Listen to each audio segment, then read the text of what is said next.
Croeso i chi unwaith eto yma i'r Gell yn Lôn y Ffrwd. Un o'r cwestiynau dwi wedi cael wrth wneud y myfyrdodau hyn ydy, be'n union ydw i'n ei olygu pan dwi'n gorffen pob myfyrdod yn deud, dan eich bendith?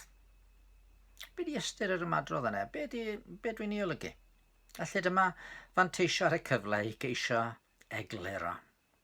Gan mwyn gwneud hyn, dwi am sôn am ddigwyddiad yn hanes Pedr. Mae ar gael ar ddiwedd Efengil Ioan, lle mae'r gwaredwr yn ymddangos i'r disgyblion wedi iddo atgyfodi, a hynny wrth fôr Galilea. Mae o'n siarad yn ddwys iawn efo Pedr, oedd hwnnw'n dal i frifo wedi iddo wadu i feistr dair gwaith pan oedd yr arglwydd yn sefyll i brawf ger bron y Sanhedrin. Ond oedd Iesu am iddo wybod i fod o yn ei garu o hyd, a mwy na'i garu, i fod o yn werthfawr. Felly, fe ofynodd Iesu dair gwaith i ddisgybl. Seimon, y fab Jona, wyt ti'n fy ngharu i? Yn cyfateb i'r tair gwaith nath o wadu y gwaredwr, mae'n siŵr. A wedyn mi osododd o lwybr o'i flaen o. Gyda ti waith dwi eisiau ti'n neud. Wyt ti'n fy ngharu? Porthaf o wyn. Wyt ti'n fy ngharu? Bugeiliaf fy nefaid. Wyt ti'n fy ngharu? Porthaf y nefaid. A mi ddydodd o wedyn bod y llwybr bydde fo'n i ddilyn yn arwain yn y pen draw at ferthurdod. Yn wir o'n deud wrthyt, pan edrych yn ifanc, roedd yn dywregysyd y hunan ac yn mynd lle bynnag y mynit. Ond pan fyddi'n hen, byddi'n estyn dy ddwylo i rywun arall dywregysu a mynd â thi lle nad wyt yn mynnu. Be oedd o'n deud? Oedd o'n trio deud wrth i ddisgybl, beth bynnag sydd wedi digwydd yn y gorffennol, mae gan ei lwybr dwi wedi baratoi ar dy gyfer di. Llwybr lle byddi di'n fendith i lawer. Mi fydd llawer yn dod i'n ngharu fi trwy'r hyn byddi di yn ei wneud a'i ddeud. Ond mae'n mynd i fod yn llwybr anodd ar adegau. Yn llwybr garw iawn.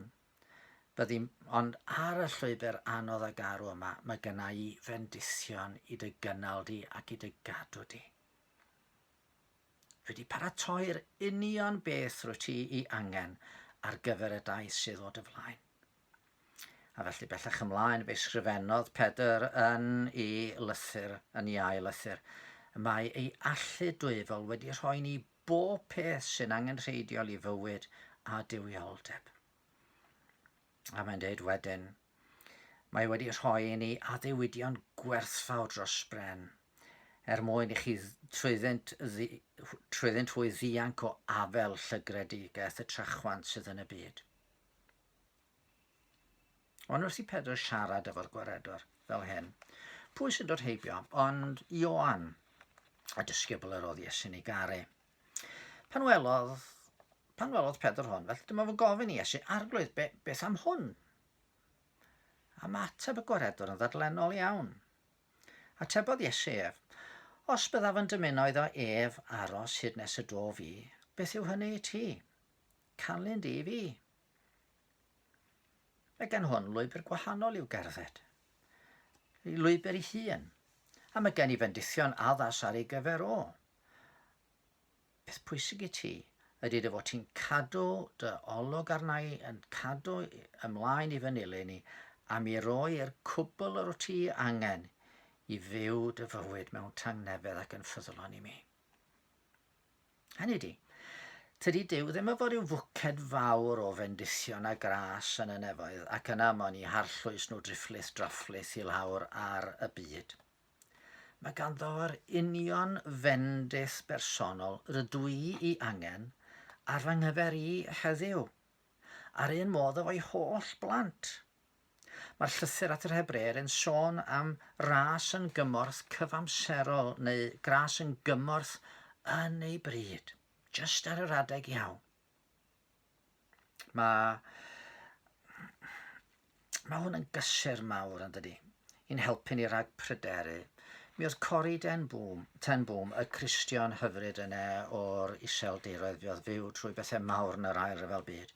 Mi oedd ganddi hi ddarlun amdani hi yn y hogan fach yn mynd ar y tren yn Harlem yn yr iseldiroedd. Ac oedd hi'n poeni, wel, pryd gair tocyn i gael mynd ar y tren. Ac wrth i'w thad fynd â hi draw i'r orsaf, oedd hi'n gofyn iddo, Dad, ble mae'r tocyn? Mae thad jyst yn gwenu. Dad, dwi angen y tocyn. A'i thad yn dal i weniad, eith hi paid y poeni. A just wrth i ddringo fyny ar y tren, oedd ei thad yn estyn fewn i'w boced ac yn destyn allan y tocyn a'i rhoi yn ddiogel yn ei dwylo. Oedd ganddo fo yr union beth oedd hi angen yr holl amser, ond oedd o ddim yn rhoi o iddi ar yr adeg yr oedd hi i angen o. A pa faint bynnag boeni oedd hi wedi gwneud o flaen llaw, oherwydd nad oedd ganddi'r tocyn yn ei meddiant, mi cafodd hi yr union bryd oedd hi angen, achos oedd hi thad yn gofalu amdani. Heddiw, mae pob un ohono ni'n mynd i wynebu sefyllfa wahanol. Ac mae pob sefyllfa yn unigryw, yn gofyn am gymorth unigryw. Mi fydd un angen amynydd efallai.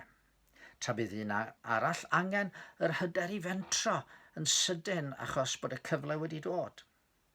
Sdim iws i Dduw rhoi'r hyder i fentro i'r un sydd angen amynydd, a sdim iws i Dduw roi amynydd i'r un sydd angen hyder i fentro na. Doedd Iesu ddim am roi bendithio'n Ioan i Pedr, a doedd o ddim am roi bendithio'n Pedr i Ioan. Oedd o am roi'r union ras roedd pob un ohono nhw i angen ar gyfer eu taith.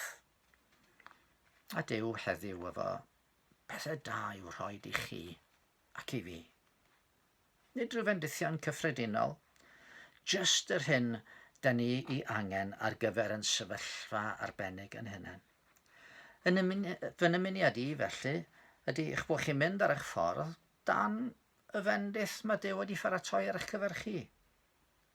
Yr un mae Duw yn gwybod yr ydych chi i angen. A dyna pam fyddai'n gorffen trwy ddweud dan eich bendith. Ewch ar eich ffordd efo llaw yn agored i dderbyn yr union beth da mae Duw wedi ddarparu ar eich cyfer chi heddiw. Oherwydd Duw sydd wrth i fodd yn bendithio ydy'n Duw ni. Mae yna un emyn yn dweud, pardon am bechod, tangnefedd i'r galon, bendith dy gwmni mharwain bob dydd, cryfder wyt heddiw a gobaith y fore, bendithio'n lu ar fy nghyfer i sydd. Felly, dyna geisio egluro yr ymadrodd bach rhyfedd dwi'n ddefnyddio ar ddiwedd pob myfyrdod. Gandwch chi ni weddio. Arglwydd yn Duw, da ni'n ddiolchgar i ti dy fod ti yn Dduw trigarog, yn Dduw graslon, yn Dduw sydd wrth dy fodd yn bendithio. A da ni'n cofio Dduw'n tad i ti roi trysor gorau'r nef yn yr arglwydd Iesu Grist pan ddoth o i'r byd er yn mwyn ni, a marw'r y groes i glirio'n dyled ger dy fron di. Y bendith fawr da ni'n ei cheisio hi heddiw o dad ydy dy gwmni di. A gyda dy gwmni di, da ni'n ceisio yr hyn rwy ti wedi baratoi ni heddiw i ni fedru byw gogoniant i dy enw. Lly gwylio drosto ni. Cadw ni ysgwel i di fod yn dda trwy Iesu Grist yn harglwydd. Rwan mi fydd yn gwasanaeth ar y we bore Sul fel arfer. A wedyn, wythnos nesaf fydd na ddim myfyrdodau yn ymddangos. Mae gen i chydig bach o doriad. Ac os bydd Dyw'n caniatáu, mi fydd Gair o'r Gell yn ail ddechrau wythnos i ddydd Llun. Yn y cyfamser, ewch dan y fendith sydd gan Dduw ar eich cyfer chi heddiw. Dan eich bendith.